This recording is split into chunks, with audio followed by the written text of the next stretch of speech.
when we cut to break. Simpatico right there. Welcome back to Reed Arena. Right before the break, the Aggies have to take their timeout. Off the mark by Kent. Gamecocks claim the rebound.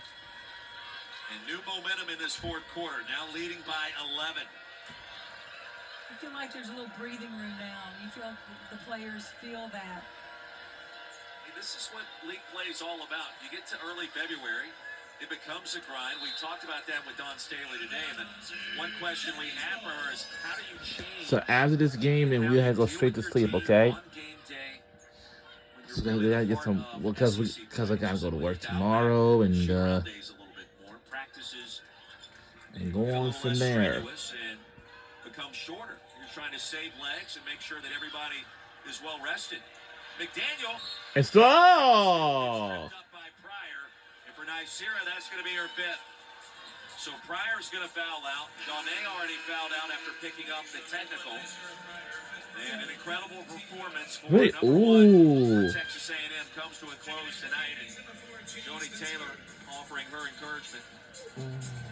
It's just so unfortunate that that's how she fouled out. You know, she was trying to go for the ball, thought she was trying to make a play, and fouls out. But look, her teammates have really done a good job while she was on the bench.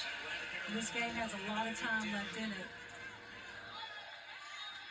You know, back to your comments about Dawn Staley talking today. She said quantity over quality over quantity. My bad. So practice doesn't have to last that long. You just have to get the quality out of it. You have to get the hard work, the teaching done, the learning done. Gamecock show trapping zone pressure in the midst of a 7-0 run. Edwards at the top of the zone. That is an imposing force. Try to pass the basketball around or over. So the next 5 games on our schedule from Mississippi State, Thursday, Sunday, Tennessee, February 14th until Valentine's Day is rivalry game against LSU, and then Alabama February 19th and February 22nd, Ole Miss Rebels. And that's gonna be upcoming schedule, of course. And we got we got 8 more games left. And there's a timeout. It's on Valentine's Day, so what is Kim Mulkey going to be wearing on during that game? That's something to look forward to also. But that's a huge game, especially with Full Wally there, and then the emotions that will run between both teams because of that. But, and that's the band. I can't help but talk about Kim Mulkey's outfits because that will be interesting, as will Dawn Staley. So we're rooting for South Carolina Gamecocks for tonight's game. Also, the women's basketball on Thursday on ESPN, we have Duke versus Louisville, and the Longhorns will take on the LSU Tigers. That's a big primetime game on Thursday. We have a doubleheader on Thursday.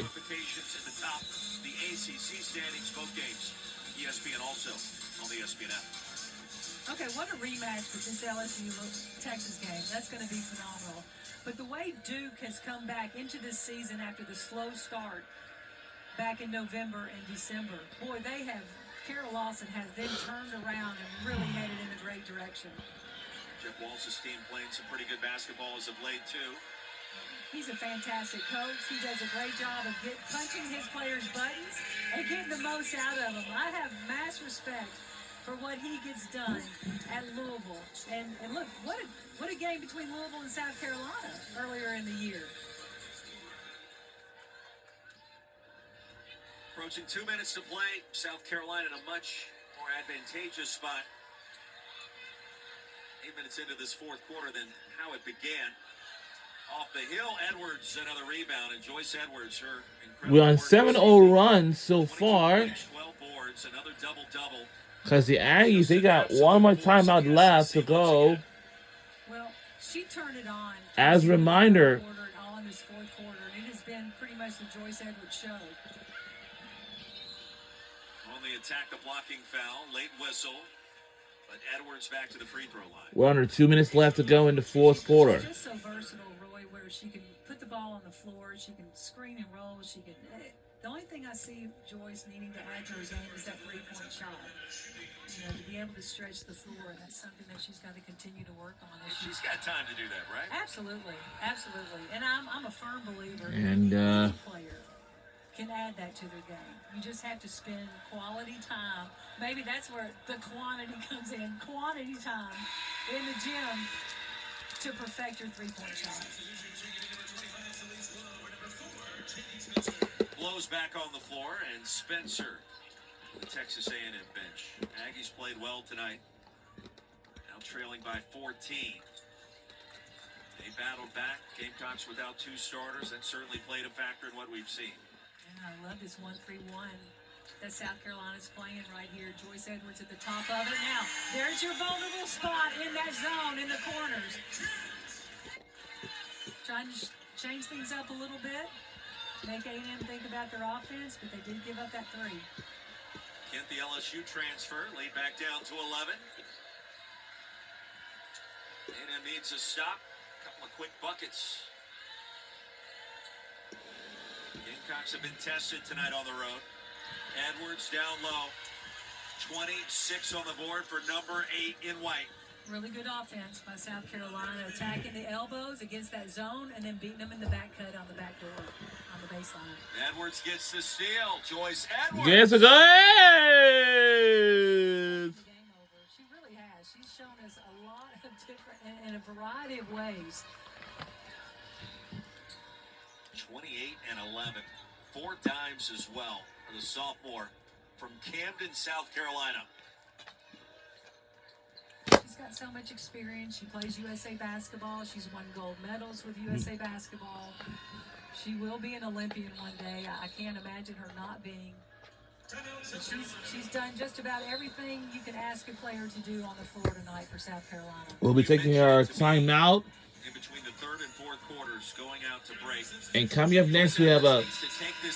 Well, I'm Don Staley. That's my message. 14 fourth quarter points for Joyce this evening. Yeah, I'm not surprised at that. She's dead dog tired right now. Sports Central comes right after the game, by the way, and we'll have the Texas Tech versus Kansas Jayhawks. And that game is not going to last until 11 o'clock p.m. But the latest going to be is 11:30 p.m. Well, that is going to do it. And we put up another win.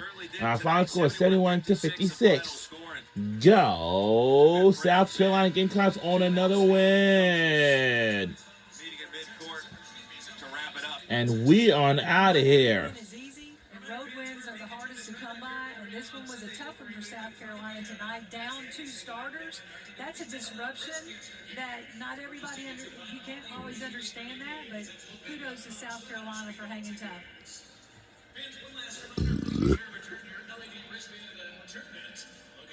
Big performance tonight by Nycera Edwards, or Nycera Pryor, excuse me. It's Joyce Edwards who was able to put together the fourth quarter the Gamecocks needed. Well, she's going to deserve a big rest after this game tonight because she did a little bit of everything. She started the game by really running the floor extremely hard, getting easy layups, but she can play off the bounce or off the pass. It doesn't matter. She's got a very versatile style to her game. And also, she was dropping dimes tonight, so that was really good to see her. This is SEC on ESPN. We're on ESPN2 for this tonight's game. And we're on out of here.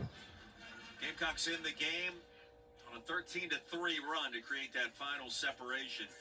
And it was led by Joyce Edwards and her 14 points in that fourth quarter. Really the deciding factor tonight. And Joyce joins us right now courtside. Now forward to Roy Philbin. Now, Joyce Edwards is now joining us. And she's interviewing on ESPN2 right now. Let's listen to what you have to say after another win. My job was just keep passing, so keep letting them hit threes, and then the zone opened up, and it was my opportunity to start driving. There was y'all struggled a little bit there all the way into the third quarter. And then I made a comment. I said, Joyce Edwards needs to take this game over. And you did. Tell me your mindset. Did you actually maybe think that, or was that just the game coming to you a little bit better? It was just the game coming to me. I mean, I seen how our teammates was hitting their jump shots like they were in the first half, so just got in there and just drove the ball to the basket. What's life like in the SEC right now? You guys are on the road. You know you're going to take everybody's best shot. You got that tonight. from Texas A&M, but how do you guys have to respond in situations like that? I mean, last game don't matter. It's on to the next. SEC is the hardest conference to play in. I'm honored to be a part of it, and we're just going into every game and just playing as hard as we can. Without Tanai Latson on the floor tonight and Agat McKeer, was that bothering y'all early on? Did it take y'all a while to adjust to that, and then it became a little easier? I mean, definitely. You know, tonight and Gotti, they bring something to the table that our other guards don't bring. You know, we're all unique. We all different. Obviously, it was a little bit of an adjustment, but I feel like we figured it out towards the end of the game. We showed the upcoming schedule for you guys the next 2 weeks. It's Mississippi State coming up, Lady Vols, and then LSU is looming. I mean, the schedule is lights out tough. How do you guys get ready for that kind of run? You're just taking one game at a time. One game at a time. That's a standard answer right there. That's good job, Joyce. Listening to your coach. But I just thought you did a really good job just playing all facets of the game. You were dropping dimes out there. You were hitting pull-up jumpers. You were getting to the offensive boards. So that mindset, is that something that just clicks with you at that point in time? I say, yeah. I mean, I feel like, you know, the beginning of the game, I just kind of want to see the floor, kind of fill it out. Just feel my teammates out as well. Like, again, in the first half, they were all hitting, so just trying to get it to them as much as possible. And once the game started getting close, a little bit more intense, I just tried to do all the little things I could do in order to win the game. Yeah, we talked about your development, too, this year. 12 points per game last year, now to 20. And it feels like you're much more comfortable in that scoring role. What has that been like for you as you progress down your second season in Columbia? I mean, just doing what the team needs me. Obviously, I've been in the system once, so I'm a little bit more comfortable that way. I know Don, I know his style of play. So I just go out there and play basketball. I feel like you've been playing at South Carolina for 5 years because you played from the day you stepped on campus. You've been playing a lot, and your game has grown. How hard did you work this summer on adding to your game? I mean, it wasn't really necessarily adding anything. It's just seeing it, knowing when to use it, just being comfortable with it, consistent with it for me to just show it to the court. Yeah. Oh, congratulations, Joyce. Another big win for you guys. Now 8-1 in the SEC. On to bigger and better challenges, starting with Mississippi State and the Lady Vols and LSU, and then here it comes. Hey. It doesn't get any easier. No, any it night. doesn't. It doesn't. Good luck to you. Thank you. Congrats on the win, Joyce Edwards. With 28 points tonight, 14 in the fourth quarter to seal the win for the game. Well, and that is going to do it from Reed Arena in College Station, Texas. Of course, our final score is 71-56. And of course, less. You better come ready to play. It's a business trip every night. And I want to tell you this. No question about it. Gamecocks now 22-2 on the season, 8-1 in the SEC as Texas A&M falls to 8-10 and 1-8 in league play. For Nell Fortner, I'm Roy Philpott. As we say good night. We'll say good night from Bryan, College Station, Texas, and we'll see y'all next time. We'll say good night from Reed Arena and Bryan, College Station, Texas. See y'all next time.